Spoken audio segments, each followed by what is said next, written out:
Hello everyone, this is Dr.SHIVA Ayyadurai. I thought it would be really good to do a nice video explaining student loans and what it means to actually get an education. Here's your mom and your dad. Mom's a little bit taller in this case. Here you are. Your mom and your dad wanted you to do better than them. That was a concept of the American dream. You would go to typically some type of guild, some type of master in the old days, or a teacher, and you would give them a little bit of money, very little money, but typically with some type of work, or it's called an apprenticeship. And in return, you got for this a skill. You got a tangible skill. You learned how to be a plumber or an electrician, or you learned how to do really good mathematics so you could later on do surveying or be an engineer, etc. But this was this model, but again, you gave some work, you got a skill. Some people call this work study. Today, this still exists in what's called the trades. You go here to what's called a VOTEC school. You can do this while you're in high school. And in fact, this is still free in a lot of places. It's a good deal the way the system's set up. Unfortunately, very few people do this anymore. And again, here you got some skill out of it, but you were essentially able to become a skilled tradesperson out of this. You would then go work, you start your own business, and you transacted your skill in this business. You got money for it, hopefully lots of money. And then as a part of this, you were able to do some savings into something called a bank. And then hopefully you could buy different things out of it. So this is pre-1965, around here, before 1965. Now let's walk over here and look at what the situation has become. And when I say I'm going to choose the date around 1970 till the present. And the reason I choose this day is this is when the Higher Education Act was passed. Higher Education Act. The Higher Education Act really enabled people to start getting something called loans to go to education. It encouraged people to get into some type of debt to get into education. And more importantly, we moved away from the trades and skills. This was really about skills, tangible skills, to this thing called college. College educated became the order of the day, which means your parents felt like, wow, for you to be better in the world, I want you to be a college educated man. I want you to get your bachelor's or your master's or maybe even your PhD. But the notion of college education became the norm over skills-based education. So what happens? Here you are again. Here's your mom and your dad again. I made your dad a little bit taller on this side, to be fair. And here you are, the student. And what you want to do is you want to get a college degree. So over here is an institution, and this was called a college or sometimes a university. Here you were going not typically to see a master or a skills person, but you were sent over here and you got to be in courses, classrooms, lecture halls. In fact, nowadays you can get a lot of this stuff online. And as a part of this piece, you had to give some type of money here. Most of these colleges today, for example, it can be upwards of $50,000 per year. So for a 4-year degree, we're looking at around $200,000. So you gave money, and the goal was this institution would give you back a degree. The idea was you give your degree and hopefully you got something in return. Now, one important thing here was when this transaction took place, did you actually get a skill? Did you actually get a real tangible skill? So this became quite questionable. Did you even have a skill here? And the reality is, could you even make any dollars from this? So before, this was pretty guaranteed. You got a skill, you got money when you went to work. But here, this has become not so clear anymore. This is why we have a lot of students living in their parents' basements right now, because they don't have, and this is no joke, they don't really have a tangible skill from which they can get some money. And it's questionable whether they can even have any type of savings. So the reason I put a lot of these question marks here is this was a pretty nice future. You knew where you were going. And if you look here, lots of question marks. You're unsure if you have skills. You have a degree. No one really knows what that degree is worth. What's really going on? The Higher Education Act incented the parents and the child to get what was called a loan to do this. Before, people were a lot more frugal. They paid as they went, or they were very conservative in this kind of decision making. But all of that has changed because what's fundamentally occurred here is these colleges are not really colleges or institutions where you get an education. They are really hedge funds, investment companies. And what you're going to see shortly is that you as a student are actually used as a collateral or as a piece of asset that's used by this college to get the loans given to them. And using those loans, they then invest in a place called Wall Street. And from that, they make a lot of money. So how does this work? You want to get a degree, you need about $200,000. There's about 4.5 million people today who have an average loan of around $40,000. And if you multiply that all all out, it's about $1.8 trillion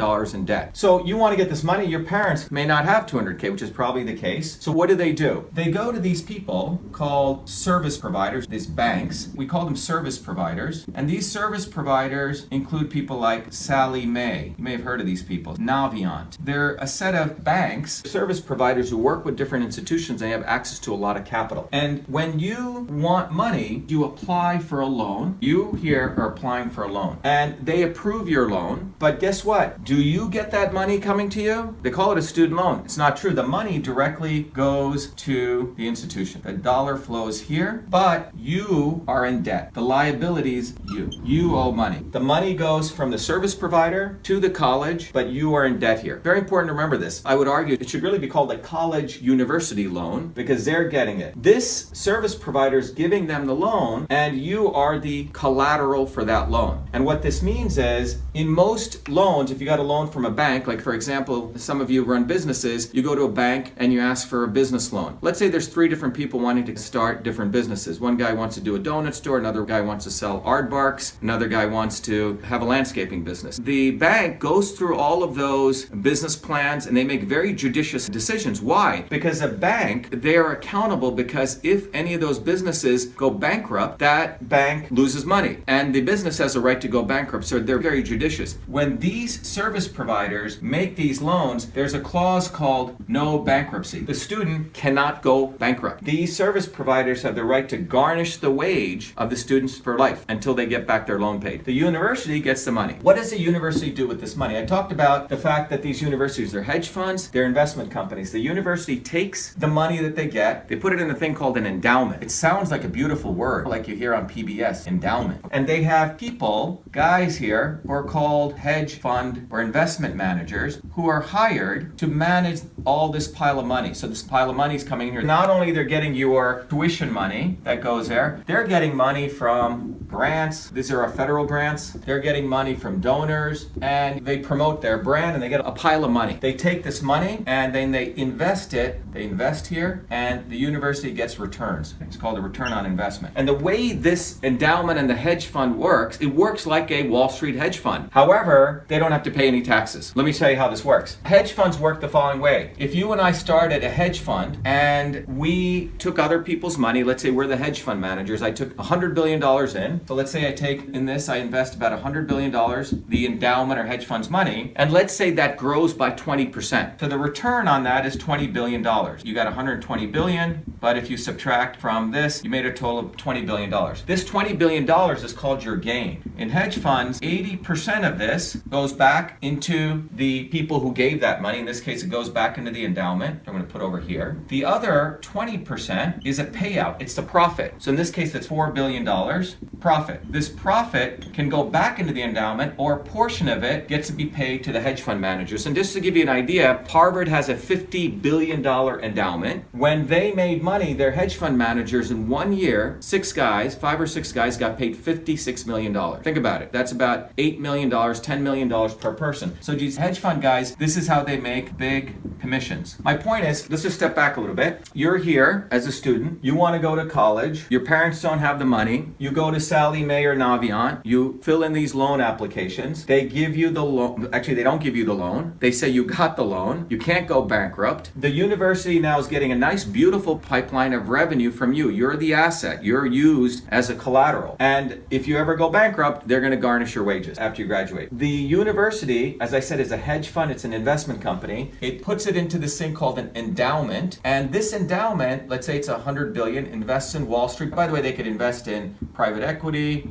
They have all different types of things. They could put it into real estate. Basically, they're moving money around. I gave the case $120 billion. Comes out of this $20 billion as a gain. 80% may go back into the endowment. 20% is considered profit. And in this case, $4 billion. And either that can go back in here or you can use that to pay off the hedge fund managers. Now remember this, if private companies did a hedge fund, that $4 billion is taxed at 20% rate, which would be $800 million. As I mentioned to you, there's 4.5 million students out there, about 40K a pop in student loans. So that's roughly, as I mentioned, the 1.8 trillion in debt. that's out there. So there's 1.8 trillion that's actually owed to these guys. Now, if they're not able to pay it, guess what happens? The taxpayers, which is you and I and your parents, we collectively have guaranteed those loans. So the government is over here somewhere. Let's say the government is right here with these guys, and the government has backed these loans. So let's just look at this. The university gets a great deal. Whether you fail or not, they get your money, they get to invest it, they get returns, their endowment grows. The Sallie Maes and the Naviants are fine. Just look at their profits. They've done beautifully. You're in debt. And by the way, if everything fails, the $1.8 trillion, we have a big bubble burst, we as a taxpayers are liable for that, which means all of our taxes will go up to cover that loss. So when you look at this entire scam, which is what it is, unfortunately, it was engineered by politicians somewhere over here in the halls of Congress. Politicians over here engineered this on behalf of the college people. They engineered this on the behalf of the service providers and Wall Street. And you and I will be stuck with this $1.8 trillion. And you as a student have an unfortunate situation where you won't even know if you will ever get a job. So that's what the situation is. I hope that makes sense here. So what's the solution? There is a solution. And the solution is actually quite simple. It's called a very simple word. It's called accountability. It's called making everyone accountable in this. So my solution is when you apply for a loan and you get the loan, your parents, by the way, may have to co-sign that loan. You may have heard that term, which means if you fail, your parents' house could be mortgaged. Your parents may have to work for the rest of their lives to pay you off, okay, or may have to sell their assets. What about if we made the university the co-signers? This is really the solution. One of the big solutions that the first thing we need to do is make the university the co-signers. What that means is that when this loan comes, because they are getting the money, let them back that loan note. Which means if you are not successful, if you're not getting on the path to getting the right education, if you're not getting the right skills so you can actually go out and be successful, they should be liable. Because right now what happens is once they get your money, the quality of education here, it's not the professors in the old guild model is even showing up. They send their graduate students. They send TAs. And the professors out, like in the case of Elizabeth Warren, making $350,000 for teaching one course, the high cost of courses, they're getting bloated endowments, and everyone's winning. However, if we have the university co-sign the loan, because many of these universities are telling you how great they are, how they're going to help you out, let them put their money where their mouth is. Let them co-sign the loan. The number two thing we should do is these endowments here should be taxed at the hedge fund rates. This would mean about $800 million. So if we have $800 million, that's per year. Think about that in this case. $50 billion in the case of Harvard, let's say 20% return, that's a $10 billion return. Tax it at the hedge fund rate, $200 million.